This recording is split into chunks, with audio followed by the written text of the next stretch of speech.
Hey peeps, we are back. We're talking The Real Housewives of Beverly Hills, season 13, episode 19, which is the reunion part 2. Hey, before we get into the video, please do me the honors of subscribing to my channel, hitting the notification bell so you can always be notified when I post new content, hitting the thumbs up because that does wonders for my channel, and share. Thanks. Can you believe this? They broke this season up into 3 parts. To me, there's just not enough material for 3 parts this season. I don't know if it's because they invited Kathy on or if it's because Dorit is so long-winded. I just didn't think 3 parts were required. Anyway, I really do not love that Kyle spent all of this reunion pretty much being the victim, pretending as if she is the one who has been harassed. She is the one who has been disrespected. She is the one who everyone is against. No, ma'am. No, ma'am. I am sick of this woman. She tried to throw so much shade at Sutton, saying that Sutton came into the season gunning for her. Sutton is not a good friend to her. One thing I can definitely say that I agreed is when Sutton told her, like Denise told Erica, you need to watch the season. And to be very honest, I think that Kyle should go back and watch season 10 through 13 just to see how she has progressively gotten worse and worse every freaking season. No, ma'am. You are not the victim here. You are the biggest hypocrite here. Nobody ever likes to see anybody get hurt on this show. It is the unfortunate downside of reality television if something's going on in your life and it comes up. So I would never had a problem with Denise, and I feel bad for what she's going through, which is what I was trying to tell Dorit at the table that night. So I just wanted to say that because it was not ever an attack. It's just unfortunately part of what happens when you're putting your life out there. Seriously. I was happy to see that she says that she's been sober over a year, and I think this is amazing. It really is. Not that she was an alcoholic, because she wasn't, but I think that Kyle does deserve for people to leave her alone when it comes to her lifestyle. If she wants to work out every day, if she wants to eat better and she doesn't want to drink alcohol, that's her business. If she decides that she wants to have 16, 17, 18, 25 tattoos, that's that woman's business. I don't think that people should get angry with her or judge her on the fact that she wants to eat better and she wants to stop drinking.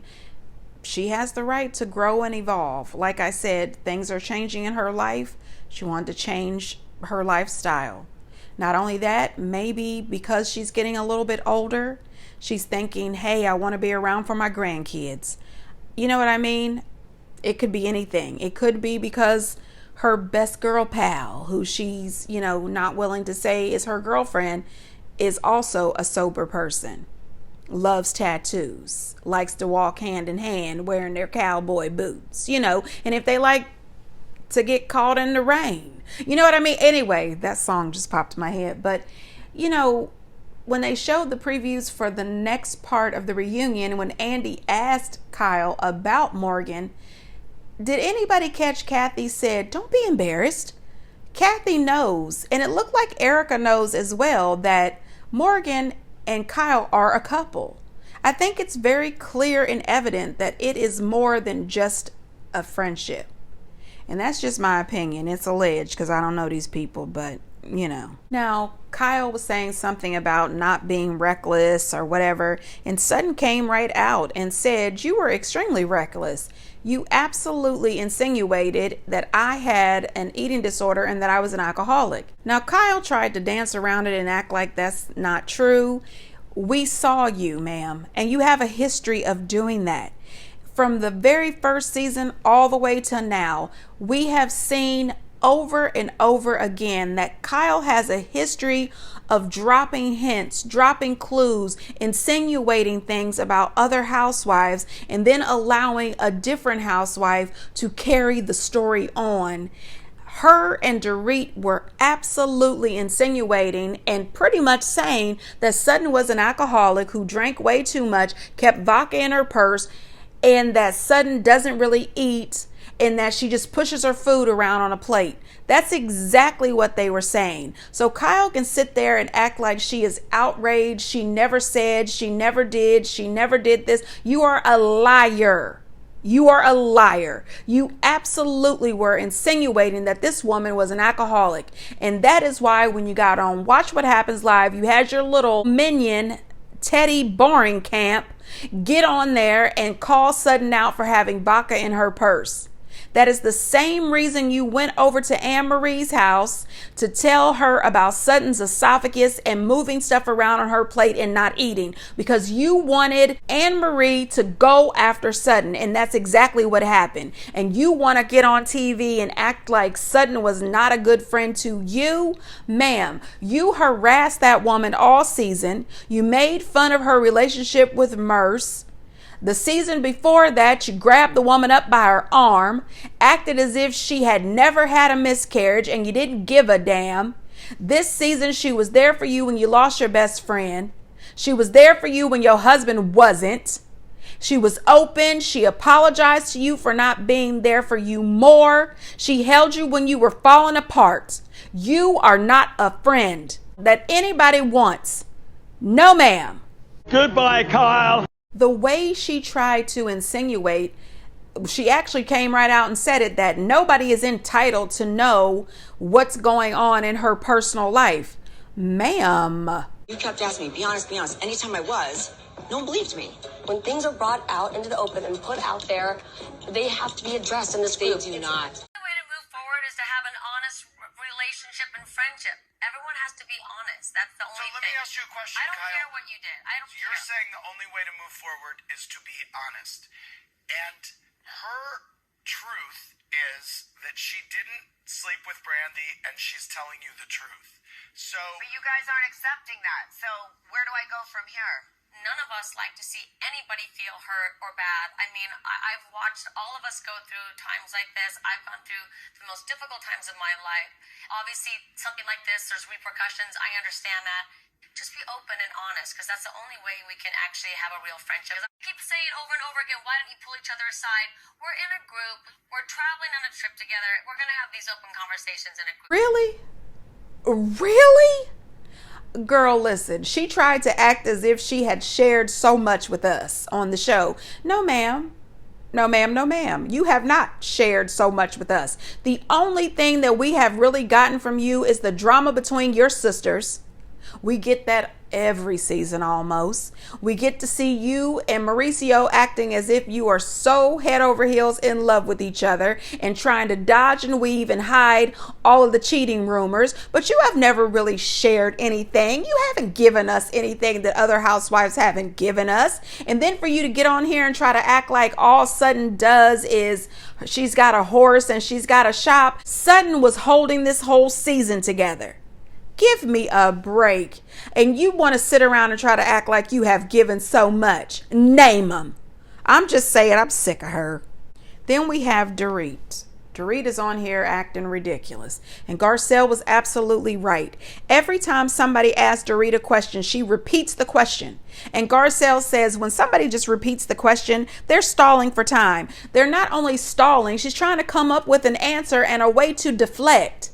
She deflects everything. She never just stands up. That's one thing that her and Kyle have in common, and they should actually get along better.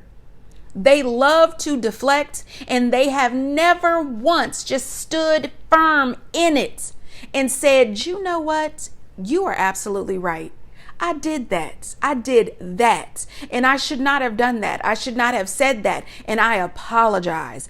Every time that they say something like that, it always goes to, but I don't want to hear no damn buts. If you want to apologize to me, just apologize full stop. Full stop. I am sorry. I don't want to hear but, because as soon as you say but, that cancels out that apology. No, ma'am. The hell on. Dorit is going to sit there and try to pretend like she never insinuated that Sutton had a drinking problem. You did. You did. And you know, I appreciate Sutton. Sutton said, well, maybe you have an alcoholic problem, carcass out. I don't know how many carcasses are on the floor at your house every evening. Facts. Thank you, Sutton. This woman has her own damn drink that everybody in town knows, except for her husband, because he don't give a shit. I'm just saying, Dorit, please, several seats. Now, some fan calls Dorit out for not wearing labels this season. They said, you've changed your hair color. You're not wearing any labels this season. Are you on a budget? And she gets long-winded again. And she says, well, Andy, let me just move on, because Andy starts to yawn again. Andy, listen, this man goes into a complete sleepy coma. Yawning fit. It has been 3 to 4 seasons in a row that he gets into this sleep mode when Dorit will not be quiet. And she says to him that she's just going to go ahead and answer before she gets too long-winded. And he said, we're already past that. Are you on a budget? Yes or no? She dances around it and tries to say no, she's not on a budget. But word on the streets, Sutton and her streets, not the streets of Beverly Hills, but word on the blogs is that Dorit and PK are absolutely broke. And that's just on the blogs, and that's their opinion. I don't know this for sure, so it's alleged. It seems to me that might be absolutely factual. This season, she wasn't giving when it came to the fashion, and her confessional looks were not good. No, ma'am. That was not the Dorit that we are used to, and I believe that she is absolutely on a budget. Shortly after that, they bring up the comment that Garcelle made about Dorit still having her jewelry. And you know what? Garcelle ends up eventually apologizing to her, but she did stay firm in what she said. And, to me, Garcelle was just saying what other people were thinking. When Kyle got robbed, all of her jewelry was stolen. And it didn't matter where in the house her jewelry was. All of her jewelry was stolen. And the reason that we believed her is because, one, she did show the police report. They did show, all of her stuff gone. We didn't see all of her jewelry showing up later. She was devastated by it. You know what I mean? Dorit's robbery situation is suspect. She has been going through this PTSD for 3 seasons in a row, and her husband doesn't seem to give a shit. So it kind of looks odd. Like maybe he don't believe the robbery story either. I know he's tired of hearing it, so much so that he spends most of his time in London. Second of all, the cell phone thing is valid. I don't know anybody who will bust the damn door open to get into your house, run up the steps into your home, wake you up with a gun, and, mistreat you, talk shit to you, steal your shit. But on the way out, you're able to say, please don't take my phone because I need to call my husband.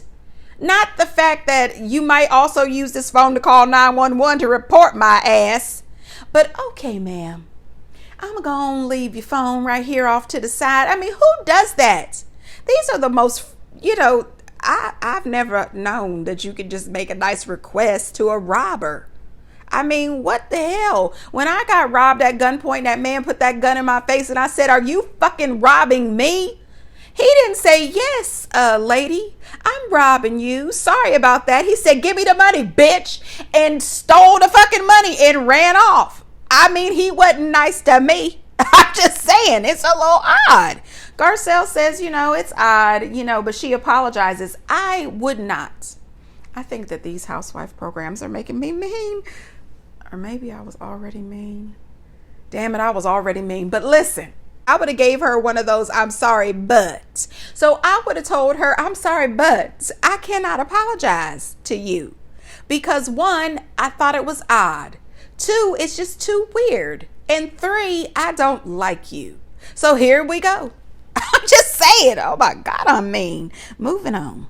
Then they talk about Sutton making the comments that PK was arrested or pulled over regarding his DUI with a woman in the car. And, Sutton apologizes. She says she heard it from the streets. And I thought that was hilarious. I said, oh gosh, this is all a scheme that Todd set up for you to come back to them with this bullshit. I will never forget that. Oh, the old lady gang. Anyway, I laughed like the rest of them, especially like Erica when she said, she heard it from the streets. I said, no, you didn't, ma'am. You heard it from the blogs. The mean streets of Beverly Hills don't give a shit about Dorit and PK. Anyway, PK did go out on social media and try to drag Sutton for filth. She said she was sorry. Move on. Move around, Dorit. We sick of it. Then they brought up Kyle just signing whatever Mauricio gives her. And to me, that just says the woman has gotten too damn comfortable. Either that or she has no common sense. Because we have all seen through years and years and years of how spouses have ended up in big trouble just signing shit. That's just something you don't do. It doesn't matter if it's your husband. It doesn't matter if it's your brother, your cousin, your mama, your child. You need to read documents before you sign them. You don't know what you are giving over, what you are turning over to somebody else. And, Andy said, do you know my friend Sharisa Giudice? You know you do. I mean, do you know the woman that you are sitting next to on the couch? Allegedly, she didn't know nothing. Allegedly. Then they showed the clip of Julia Roberts reacting to PK redoing the Pretty Woman for Dorit, and she said that she wasn't feeling it. She wasn't loving it. She thinks that when PK opened up that necklace, she said before Dorit could even gaze on it long enough, he let her know that it's not hers, it's going back. She said it could have been done much better if she would have actually got to have that necklace. And I said, well, girl, if PK could have afforded that necklace, Dorit would be wearing labels. No, ma'am, she would absolutely be wearing labels. Then she tries to say that her and PK were going through a tough time, but they are better than ever now. I think all the housewives snickered a little there. I think they all made faces and frowns. Y'all are not doing a little better. There is absolutely no way that I would ever believe that they are doing a little better. She says that PK has been sober for 49 days. Listen, I don't know. All I know is I don't care about Dorit or PK. I think that Dorit's time on this show can just wrap it up. I think that when they show Anne-Marie the exit, they can just shove Dorit right out with her. I don't care. So they go to a little break, and Dorit had been talking for a while, and you hear Crystal tell Garcelle another long-winded conversation. They are really tired of this. They really are. And Andy did try to rein her in multiple times throughout this reunion. Andy brought up to please just get to the answer. I don't understand, after all these years of being on this show and after so many housewives together and separately bringing up to her how she talks so much and too long, that it has never dawned upon her to shut up. Just get around to the point. I don't get it. It's weird hearing myself say that to her, to hear myself say that about her, because I am one of those long-winded people. However, depending on who my conversation is with, I know when to dial it back. Anyway, I'm gonna move on. They bring up the whole Denise situation, and Sutton asks Erica, does she feel even a little bit bad for the way she handled the Dorit situation? And Erica said, absolutely not. And I'm team Erica with this one. Hell no. I agree with Erica 100%. Denise asked for that. She really did. Erica said, I don't want to do this. We don't have to do this. And Denise, she wanted to do it. So you got what you wanted. Sometimes when you ask for things, you want for things, it don't work out. That's why a lot of our parents told us growing up, be careful what you wish for, because you just might get it. Okay, you wanted that conversation. You got it. Andy asked her why she met with the victims. She said that she, was under advice of counsel, and, she couldn't really talk about it and all this stuff. But word on the street is that she met with the victims because they were saying something about possibly garnishing her wages or something like that if she didn't sit down and have this conversation. Listen, honey, I don't know and I don't give a damn. But I absolutely agree with Crystal when Crystal says that she's not truly buying it, that Tom is so bad off. The judge said, and I'm paraphrasing, that they're not buying it either, that Tom is competent enough to assist in his legal case, that, his alleged Alzheimer's is not as bad as they're trying to make it seem. And I agree with it because, like Garcelle and Crystal was saying, 4 years ago, he was pretty decent. 4 years ago, he was in his right mind. He was sitting down, holding conversations, talking to them about his life as a young stunt actor working with John Wayne. I mean, he had all kinds of conversation for the girls. He was in his right mind. And not even 3 seasons ago, Erica was talking about Tom still working. Talk to Tom? We spoke this morning. Good. We spoke this morning. He's good. He's at the firm. Oh, he is. Honey, that's a workhorse. Yeah. Listen, it probably keeps everything going. You He know has what I mean? dedicated his life Yeah. to being a lawyer. That is first and foremost That's in what his people life. used to do. And you know what? God bless him for that, because that's who he is. He loves it. Listen, I'm with Garcelle when she said it sounds like somebody's lying, and Crystal said, and it would be her. It would be all of them, in my opinion. Erica, Tom, his whole legal team, all of them. I have always thought that this was a well-crafted legal defense. You file for divorce. That divorce still is not final. You file for that divorce. We downsize. I get myself put in a home. I pretend I've got dementia, and we'll get through it. We'll figure it out. We'll take it one step at a time. That's what I think that this all is. But this is all alleged, and it's all just my opinion. But in my mind, it seems like it's a little plot that Todd set up for them to come back to us with the bullshit. Oh my God. I'm gonna go and move on. And then Kathy shows up in the afternoon, honey. She is still wearing her pajamas. She's got all these people carrying her stuff. She's got her glam squad. She is in the back getting her daggone hair and makeup done, giving us so much information regarding Kyle. She said things with them have not been right. Mauricio is going one way, Kyle is going another way, and that Kyle is not impulsive. She had to have been thinking about this divorce or separation for the last 4 or 5 years. And then she says, I probably shouldn't be saying that. No, ma'am, you should not. You best believe I wouldn't be spilling my sister's tea like this. Absolutely not. But I appreciate it, and I thank you, Kathy Hilton. Now, I do have to say that Sutton's full of shit. When they talk about the Magic Mike situation, I don't give a damn that Christopher was moving to London. I don't care nothing about him talking about taking y'all's son and asking you to move. You told him no, and that was that. You are lying about why you acted a fool at that Magic Mike event. You were upset that they did not pick you and take you down to the stage and open up your legs. That's what you were upset about. And then you tried to play it off with this ballet foundation. No, ma'am. That is a lie. I love Sutton, but she is lying here. Absolutely lying. Erica said she did not set up that elevator situation. I don't even care. The point is you wanted to embarrass her, and you did. Period. Kyle made some kind of comment that, after the season wrapped and she's seen some of the stuff Sutton said about her, she wanted a break from their friendship. If I was Sutton, I would have told her, please make that break permanent. I don't give a shit. You are not her friend. Anyway, that was it for this part. I am so excited that this is about to be over for the season. Oh gosh, I would love it very much if they would get rid of Anne-Marie. And it would be a real big bonus if they got rid of Dorit as well. Anyway, peeps, get down in the comments and let me know what you think. And until next time, bye.